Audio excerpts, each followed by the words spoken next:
All right, good morning.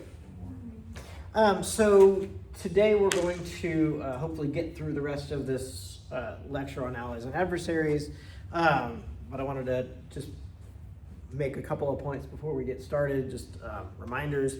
So I've heard from a lot of you with your essay topics or your paper topics, but there's probably a solid majority or minority of the class, a very significant minority I haven't gotten that from.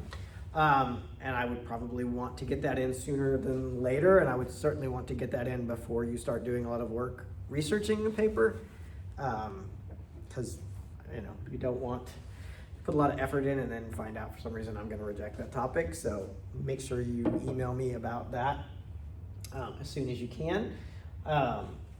Second thing is that of course next week is Thanksgiving break. We won't meet. So while your discussions are, officially due on Sunday night, I'll be honest, I'm not going to grade discussion posts over Thanksgiving break. So if it takes you longer than that, if you get it in by the Sunday night after Thanksgiving, you'll be fine. I'm not going to count that as late. So, you've got a little bit more leeway there. Don't put it off and then forget about it, but, don't feel like if you're traveling this weekend or whatever that you need to absolutely stop and do this, as long as you get it in eventually. Okay, so last time we were talking about these three games, right? We talked about the prisoner's dilemma, we talked about the stag hunt, we talked about chicken, and we talked about kind of the most likely rank or outcomes and the rank orderings of outcomes and some factors, general factors that apply toward influencing the payoff structures and the decisions that people make. Now I want to take this from this kind of general rational choice discussion about, in theory, how do people operate, to thinking about kind of more practical issues where these things actually change, where people actually can do something to try to change the calculations and try to increase the chance that the people that they're needing cooperation from are actually going to cooperate, okay? So one thing that we need to keep in mind, one thing that certainly affects the decisions that people make, are how much power do the other parties have to respond to what you do? And that could be relative power or it could be absolute, right? So it could just be one country has more power, more military might, more economic power than another and has a greater opportunity to respond. But there are times where it doesn't matter if the other has more, right? If somebody shoots you with in the head with a pistol and that person responds by shooting you in the head with a bazooka, you're both dead. It doesn't really matter. You're not like, well, that bazooka was more powerful, right? So the absolute power may matter even more than the relative in some cases, right? So if you think about, for example, during the Cold War, right, mutually assured destruction became kind of our guiding strategy of dealing with the Soviet Union, right? We had so many nuclear weapons that we could completely wipe the Soviet Union off the face of the map. They had so many nuclear weapons that they could completely wipe the United States off the face of the map, right? And the idea was, it really didn't matter if one side had more than the other, right? It doesn't matter if they had enough power to wipe us off the face of the earth twice and we had enough power to wipe them off of the face of the earth 3 times, right? If everybody's dead, right?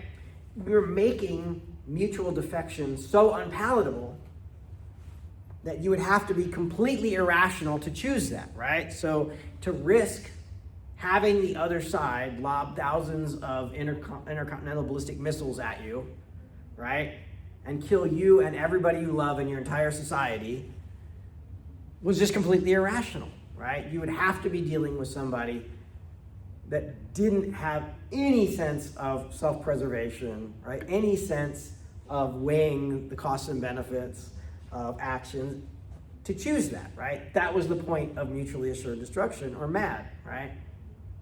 Literally was, you'd have to be mad to start a war at that point, right? So it was changing the cost of mutual defection such that nobody wanted to risk it, right?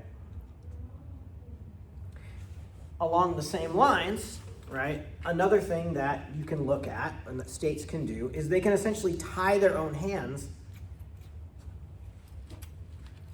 to make it so that defection becomes highly costly. Okay? Why, for example, did the United States have US troops stationed in West Berlin during the Cold War? It's not like if the Soviet Union, which, East Germany completely encapsulated West Berlin, right? It was inside East Germany. They could completely surround it. They could bring all sorts of military might to bear and decide to take West Berlin if they wanted to, okay? We could not fit enough soldiers in West Berlin or get enough soldiers to West Berlin, enough equipment to West Berlin to adequately defend it, right? So why did we have US soldiers there? It was tying our hands so that our NATO allies would believe that we would actually respond. Because if the Soviets decided to take West Berlin, and we have US soldiers there to defend West Berlin, then a Soviet invasion of West Berlin was going to result in American soldiers being killed. Right? There's no way around it. If we went to war over West Berlin and we had US soldiers there to defend it, at least some US soldiers were going to die as a result of that, right? So what does that mean? Why did that matter?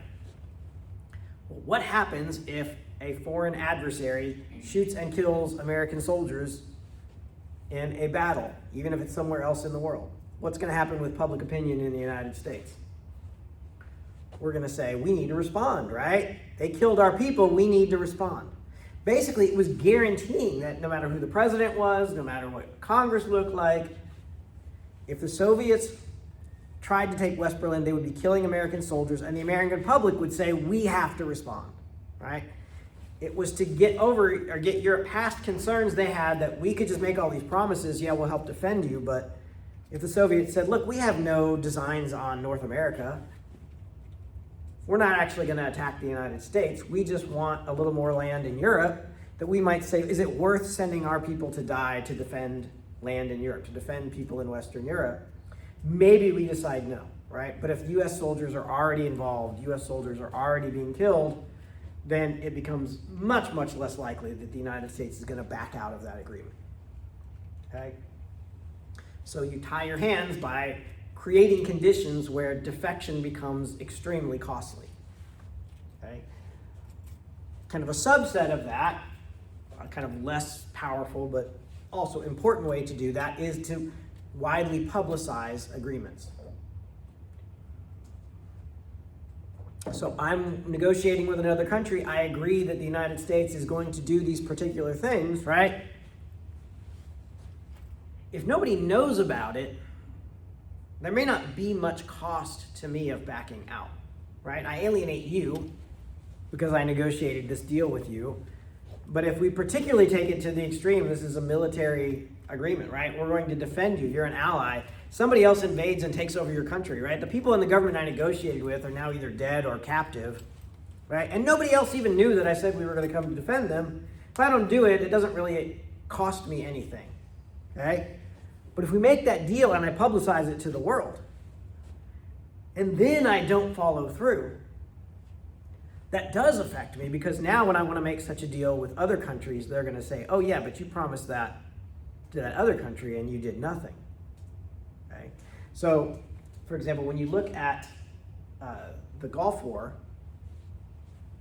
there's always debates about why did the United States decide to respond to the Iraqi invasion of Kuwait, right? And there's theories about, well, we were just there for oil, right? Or we were there for whatever economic reason. We were there, any number of reasons. But one thing that was certainly part of the reason, and that's not to say there weren't other considerations too, but one thing that had to be part of the consideration is that the United States had a deal with the Kuwaiti government that we would defend them in the case of such an attack. If we had decided not to respond, it would have severely hampered the United States' ability to negotiate other such deals with other countries, right?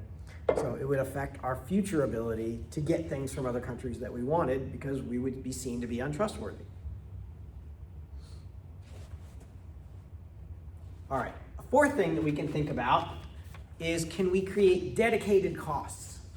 Can we make participation involve costs that are only valuable if we actually follow through? Right? So a good example of this is building the International Space Station. Okay, different countries had to produce different parts of the International Space Station, right? And there are ongoing costs involved in, not just starting to build this, but actually putting it together, right? Actually launching those parts into space, right? Actually maintaining it.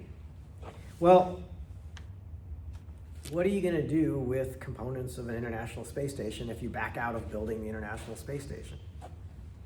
These are not, you can't just say, well, we use this for something else, right? It's kind of at a low level. The idea is you're building something that's only valuable if you continue to cooperate with others to produce what you agreed to produce. Okay? There's no taking that and going, well, we'll turn this into something else. Right? I don't know what you do with space station parts if you're not building a space station. Okay? On the other hand, sometimes you can have non-specific assets that are involved that actually make defection more palatable. Okay?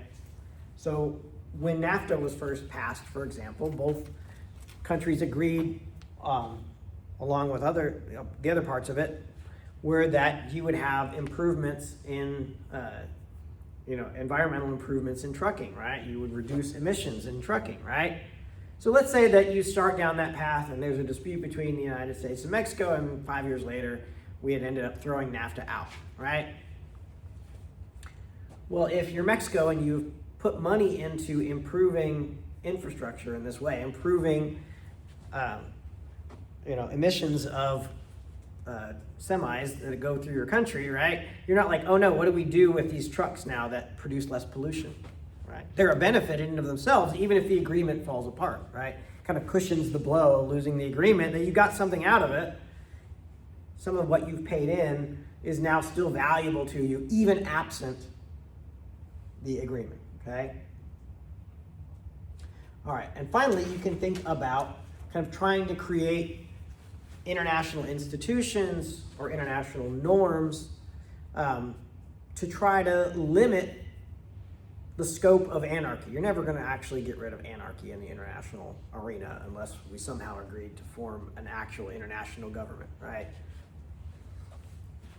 But when you have international institutions like the United Nations, like the EU, et cetera, you can kind of take away some of the impacts of anarchy by starting to build in some enforcement mechanism, by starting to build in some expectations that can carry weight in influencing future decisions, right? So maybe the international organization that you create can't actually punish the state for the action it just took, but maybe the member states of that organization now are all on the same side saying we don't trust this country and we don't want to work with this country anymore, okay? And so they can, in some ways, reduce the impact of anarchy, reduce the impact of not having any sort of major enforcement mechanism. All right, questions about those things? Does that all make sense? All right.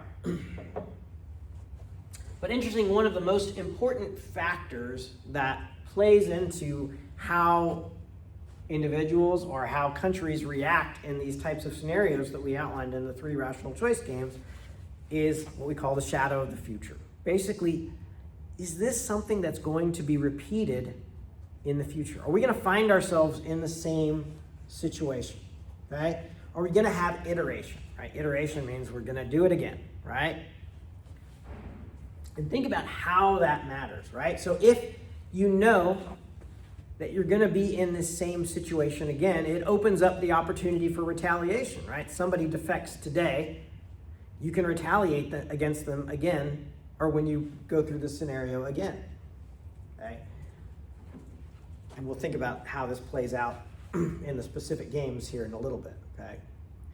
It gives you an opportunity to add to the possibilities for bargaining, because now you're not just bargaining with what's happening right now, you can add in future considerations, right?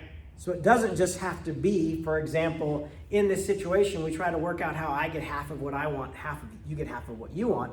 Maybe I get all of what I want this time and you get all of what you want next time, right? Maybe we take turns and thus we have an incentive to cooperate, okay? But if it's a one-off, it's a one-time situation, we can't do that.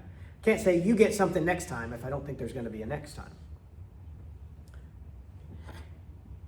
When there's iteration, you can develop a reputation for trustworthiness that encourages others to cooperate with you. Okay? You have developed a reputation, you always follow through, you always cooperate, then people may be more willing to trust you and not make you, put out these costs up front, not make you tie your hands, not make you do these other things that might be costly to do, because you just have a reputation that if you promise you're going to do it, you're going to keep your word. All right, let me pause for a second and then we'll continue with this.